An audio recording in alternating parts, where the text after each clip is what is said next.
Praise the Lord everyone. सबको जय मसीह की। मैं विश्वास करती हूँ कि आप सभी ब्लेस्ड होंगे।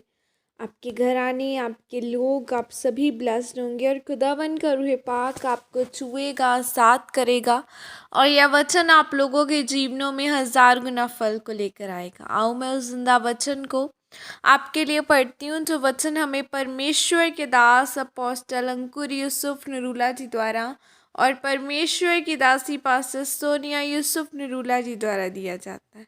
आओ मैं उस सामर्थ्य से भरे और उस पवित्र वचन को आपके लिए पढ़ती हूँ। अपनी घोषणाओं के प्रमाण दो, जैसे कि पवित्र बाइबल गिनती 23 की 23 आयत में लिखा है, निश्चय कोई मंत्र याकूब पर नहीं चल सकता और इज़राइल पर भावी कहना कोई अर्थ नहीं रखता, परंतु याकूब और इज़राइल के विषय में अब यह कहा जाएगा कि परमेश्वर ने क्या ही विचित्र काम किया है। आमीन। मेरे प्रियो, बाइबल में लिखा है कि याकूब पर कभी भी कोई मंत्र नहीं चल सकता। आप जानते हैं कि आप याकूब हैं, क्योंकि याकूब अब्राहम की संतान है और प्रभु यीशु मसीह अब्राहम की कुल में से पैदा हुए। अब जो कोई भी प्रभु यीशु मसीह पर विश्वास करेगा वो अब्राहम की संतान कहलाएगा, अब्राहम की कुल से जुड़कर अब आप भी परमेश्वर की आशीषों के वारिस हैं। आज जब मैं दुष्ट आत्माओं को निकालने के लिए प्रार्थना करता हूँ तो मसीही लोग खड़े हो जाते हैं, क्योंकि वो अभी भी धोखे में है। परमेश्वर का वचन कहता है कि कोई मंत्र याकूब पर चल ही नहीं सकता। यह घोषणा या परमेश्वर की घोषणा है। 100% उसका वायदा है कि यह काम तेरे जीवन में नहीं हो सकता। अगर कोई रात को सोने जा रहा है तो वो सोने से पहले यह वचन घोषित करेगा कि निश्चय कोई मंत्र याकूब पर नहीं चल सकता, कोई मंत्र मुझ पर नहीं चल सकता। देखो, दुष्ट आत्माएं मेरे वश में है, किसी चीज से मुझे कोई भी नुकसान नहीं हो सकता। वो रोज रात को यह वचन बोलकर सोएगा कि मेरा व्यवहारिक जीवन में इसका कोई भी नुकसान नहीं होगा, मेरे घराने में इसका कोई नुकसान नहीं होगा।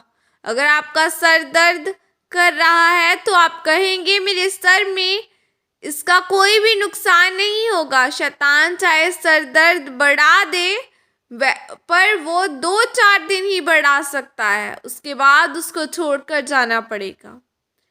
आप जानते हैं कि कुछ लोग अच्छे होने के बावजूद बिजनेस में कभी कामयाब नहीं होते हैं, क्योंकि अगर कोई उनको पूछ लेता है कि भाई साहब आपका बिजनेस कैसा चल रहा है, तो वो कभी सच नहीं बताते, चाहे उनका बिजनेस अच्छा चल ही रहा है। वो ऐसा इसलिए करते हैं ताकि उनसे कोई उधार न मांग ले, उनकी मम्मी पैसे न मांग ले। इस चक्कर में वो अपने मुंह से गलत घोषणा कर बैठते हैं। तो जब आपकी घोषणा ही गलत होगी तो उसका फल कभी आपको भुगतना ही पड़ेगा। परमेश्वर कहते हैं, देखो मैंने तुम्हें सांपों और बिच्छुओं को रौंदने का अधिकार दिया है। देखो, सच्चा मतलब अपनी आत्मिक आंखों से देखो। इसीलिए मेरे प्रियो, आज शैतान के ऊपर जूती उठा लो और फिर उस पर प्रार्थना करो और वचन घोषित करके कहो कि शैतान कोई मंत्र याकूब के ऊपर नहीं चल सकता और इज़राइल पर भावी कहना कोई अर्थ नहीं रखता। परमेश्वर ने हमें शैतान को, दुष्ट आत्माओं को, दुखों को, बीमारियों को रौंदने का अधिकार दिया है, क्योंकि हम प्रभु यीशु मसीह के बेटे और बेटियां हैं। आमीन। और यह प्रार्थना आपके द्वारा की जाए। सर्वशक्तिमान परमेश्वर, इस वचन के लिए पिता मैं आपका धन्यवाद करती हूँ और परमेश्वर मैं आपका धन्यवाद करती हूँ कि आपने मुझे अपनी संतान बनाया, आपने मुझे अपने वचनों के द्वारा शैतान के बंधनों से आज़ाद किया। खुदा, मैं यह प्रार्थना करती हूँ कि आपका अनुग्रह इसी तरह से मुझ में बना रहे। प्रभु यीशु मसीह के सामर्थ्य नाम में मांगती हूँ। आमीन। हालेलुया। खुदावन का रूह पाक आपको छूकर आज़ाद करे। यह वचन आपकी ज़िंदगियों में बोया जाए और अपने मुंह से सही वर्ड को अंगीकार करे। आज मैंने देखा है लोग कहते रहते हैं कि मैं बीमार हूँ, बीमार हूँ, अगर आप अपने मुंह से अंगीकार ही करी जाएंगे कि मैं बीमार हूँ, तो खुदा भी आपको चंगा नहीं कर सकता। आपका अंगीकार ही ऐसा है। आज लोग कहते हैं कि शायद किसी ने मेरे ऊपर जादू टोना ना किया हो, शायद किसी ने, मेरे रिश्तेदार ने हमारे घर आने के ऊपर जादू टोना किया। आपका अंगीकार कैसा है? फिर कोई कैसे ही रोक सकता है? तो आपको अपना अंगीकार सही रखना है। बाइबल का वचन अब आपने सुना है कि याकूब के घराने में कोई मंत्र नहीं चल सकता, कोई मंत्र कार्य नहीं कर सकता। तो उस वचन को अंगीकार करना है। अगर आप मानते हो कि हाँ, मैं प्रभु यीशु मसीह के घराने में से हूँ, तो कोई मंत्र आपके ऊपर नहीं चल सकता।